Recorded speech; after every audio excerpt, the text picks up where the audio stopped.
fuck is you doing, What? bro? Oh my God. I need you! Take me back! We know the history of this country. There's not a place in this country where we don't belong. So I walk in everywhere like I belong. Oh. If I have the credentials, if I have what everybody else has, I'll have what everybody else has. Facts. Let me say that again. Yeah. If I have what everybody else has, I'll have what everybody else is having. By any That's means. why I want for you to start looking at yourself like you belong. Facts. But what I see is so many black men who have the ability, the potential. But when even that broadcast I did the other day, I had some guy to get in the comment section talk about, young brother, don't ever think that, you go into these rooms and these people gonna look It's at you limiting. and say, I could give a how these people look at me. Facts. I know how I look at myself. I belong. All this bougie shit that we feel like other people can have, but we gotta have the fucking leftovers and the chitlins of the world. Fuck that. That. You get lobster too. Facts. And then you can still go eat a 2-piece and a biscuit. You belong there. Don't give them the comfort of security of your absence. Don't make it easy for them. Facts. Big if facts. If they have those kind of limiting beliefs, put your black ass in a room and make them recognize your gangster. Outwork them. Do not self-segregate yourself to make somebody else feel comfortable. Take what's yours. Take Don't it. ask for it, take it. Once you finally realize this is where your life and you get to make it, then you have to get competitive. And then you got to get aggressive. Yeah, you got to get in the fight. Because they ain't going to give it to you. Power is not given, it is taken. Taken. You can't appeal to somebody's nature or whatever. You take it from them. Take it. What I tell you, fighting and fucking, what are you fighting for? Everything out here has somebody coming from another country to come get their piece of it. You were born here. There is no place here you can't go.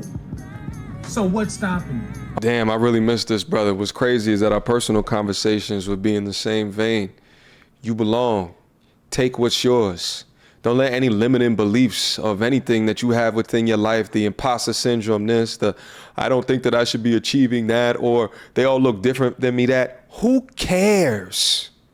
Who cares? If I held on to my limiting beliefs, I wouldn't have had a YouTube channel.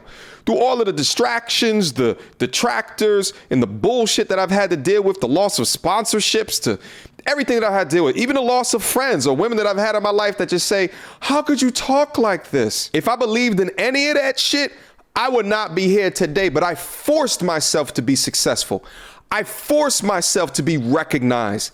I forced myself to be respected. I didn't ask for shit. Kevin didn't ask for shit. He created value. What value are you creating? But here's what I learned from Kevin is that either you can speak your own truth or speak from your own reality, or you can follow someone else's voice that you don't even agree with, or pick goals, dreams, or ambitions that were never yours to begin with. That is the equation to set yourself up for complete mediocrity. See, Kevin operated in a mindset of abundance. Limiting beliefs, victim mentality, and not being competitive is the death of a masculine man. And what's crazy is think of how old Kevin is right here. He was probably about 50 years old with more grit and determination, which you see with a lot of young cats that have given up. Work hard, my G's. You can stumble, but never stay down. Accept failure, but believe that you can be great, but put in the work to ensure greatness. We've adopted the grinding mentality, which if you look up the word itself, it means to wear down, to torment, to crush, to oppress. And that's why when you see most people who grind, they look wore out. I work hard, but I rest hard as well. I take pictures now when I'm out. I see an elderly couple. Typically, the woman is peppy, ready to move, and you see the older man just on crutches or a cane, can barely move.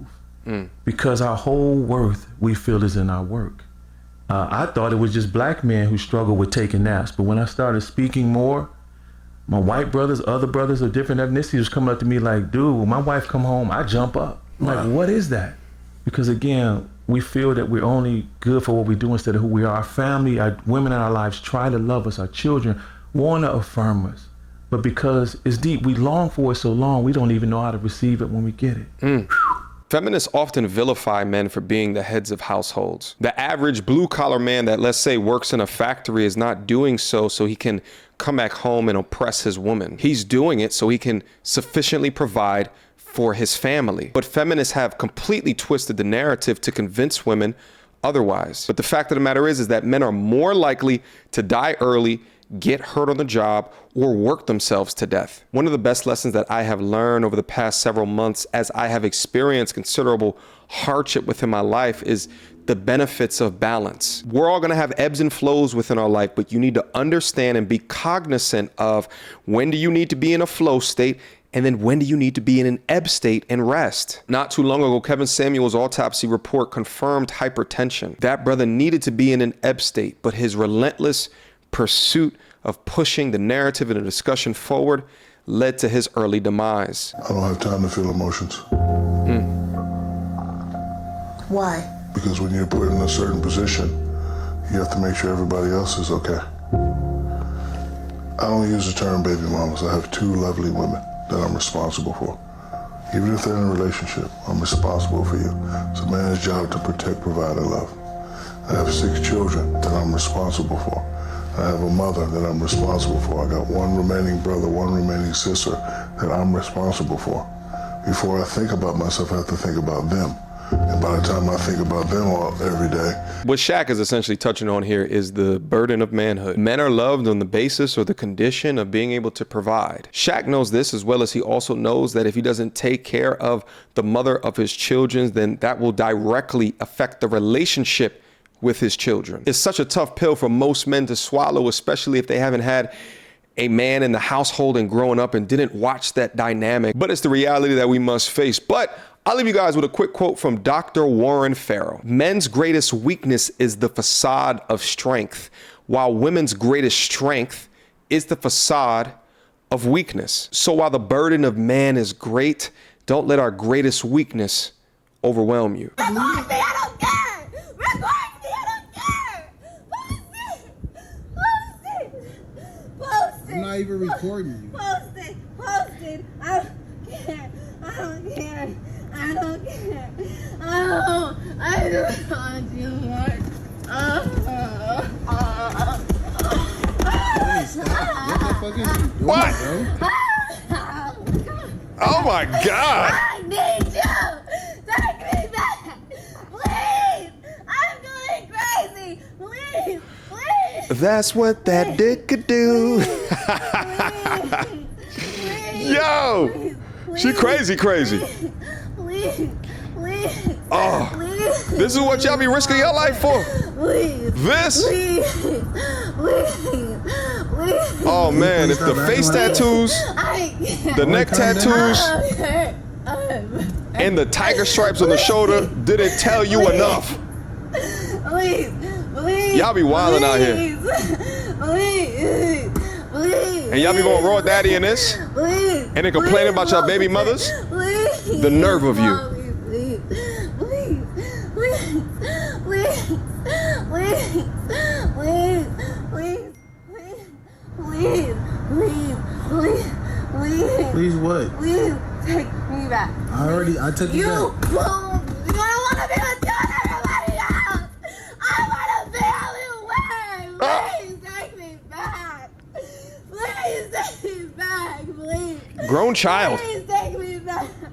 Please take me back. Please. Please take me back.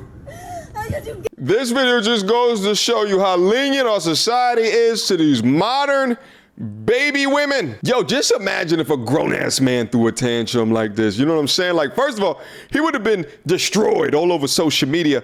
But the interesting thing is that if a man acts like a baby, then his masculinity gets put into question, and I think rightfully so. But when a woman acts like a baby, do they ever question her femininity? No, they never do. She's just a crazy girl, and that's really the end of it. But like I said so many times before, there's so many of these modern women that want the power of men. They want the gifts and the rewards of a traditional woman, but yet they have the accountability of babies. But the big difference now is that we can see it all in 4K. questions, comments, concerns, y'all already know what to do. Mediocre tutorials and reviews at gmail.com.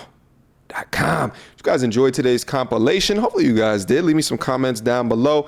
Let me know what you think. Let me know if you like the style of video. Make sure you include a timestamp so I know which component or which clip of the video that you are speaking about. All right? Until next time, YouTube. Peace!